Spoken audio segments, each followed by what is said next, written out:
So in my previous episode, which is DPVlog, episode number 025, I hope you have watched it. If you have missed out on this, over here I have documented how I edited that particular retargeting FB ad, how I edited that entire content is right over here.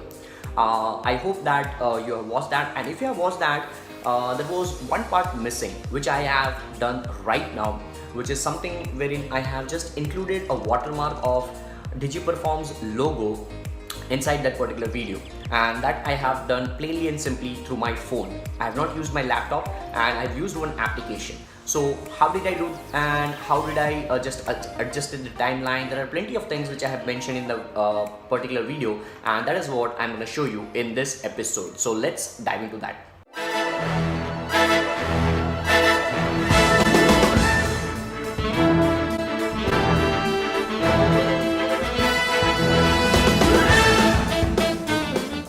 Alright, so as you can see right now, I'm on my mobile phone, and this is the application which I'm going to use today, which is InShot.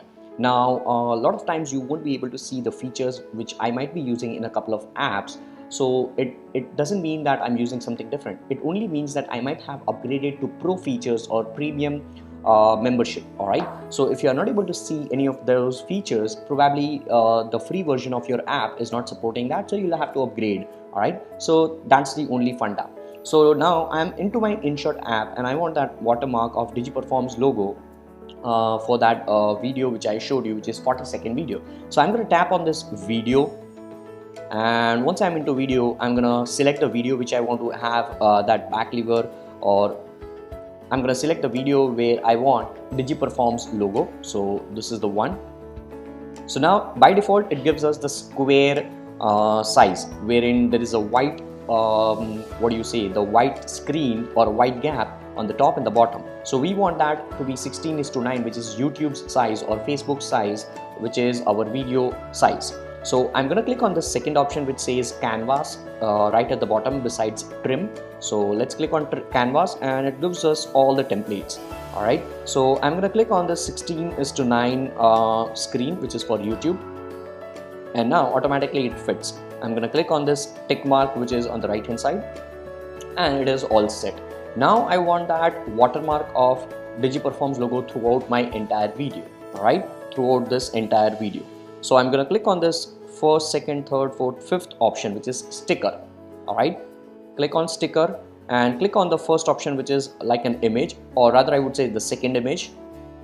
So image, and I'm going to select the image which I want. So there is a white logo which I have saved, and I'm gonna click on this, make it a little bit smaller, and let's move this to the bottom right corner like this.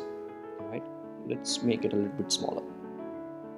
So you'll have to have a lot of patience for these kind of things. Let's move it. Alright, bingo. Now what I want is, rather I would just make it a little bit up. Cool. I'm going to click on image once again, and I'm going to upload another one which is plainly and simply the blue logo. Alright, the blue logo like this, and I'm going to try to overlap this logo over the white one like that. That's it. Alright, let's click mark on tick mark. Now you see these yellow lines. These yellow lines are for how much you want to see that timeline. Alright, when do you want to see that watermark? So we want throughout the video. But now the point over here would be, let's try to play the video. So if we move over timeline like this, the logo is looking fine till now. Logo is looking fine, but there you go. Over here we have this black blue background, and in that blue background the logo is not looking that decent. It's not looking nice. So what we want is the blue color to go away in this blue background. So we want our logo, to go away at probably this point, right? At 29 seconds. That blue shade. We want that white shade, we don't want that blue shade. So what I'm gonna do, I'm gonna click on sticker once again and tap on the blue logo. So it will be selected, and now you can just drag this timeline which is yellow line. Drag it from the right to the left and stop at this point. Right, stop at this point. Now click on tick mark and let's move the timeline like this, and at this point now the blue goes away. All right, blue goes away. So if we see the entire timeline, slowly and steadily the blue logo is looking nice.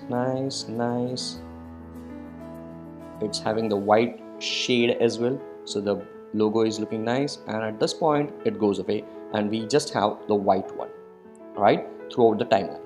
So that's how I have inserted this and I documented this in this particular episode number 26. I hope you like it. Let me know what your thoughts are for this one, and try it out. InShot is a nice little app which I most of the times use in my editing purpose, and I hope you love this. Let me know in the comments below what else do you want to learn from this one, and I'll try to document things over here. All right, so that's it for this particular one. I look forward to see you in the next one. Till then, take care, bye bye, and as always guys, stay awesome, God bless, and if you haven't, then subscribe. If you have missed out on the previous one, do check out this video, latest video from Digiperform's YouTube channel. Do check out over there. And if you haven't subscribed to these channels, tap on the individual logos, subscribe to the channel, turn on the bell notification, and I look forward to see you in the next ones. And yes, this is how I record. It's all natural.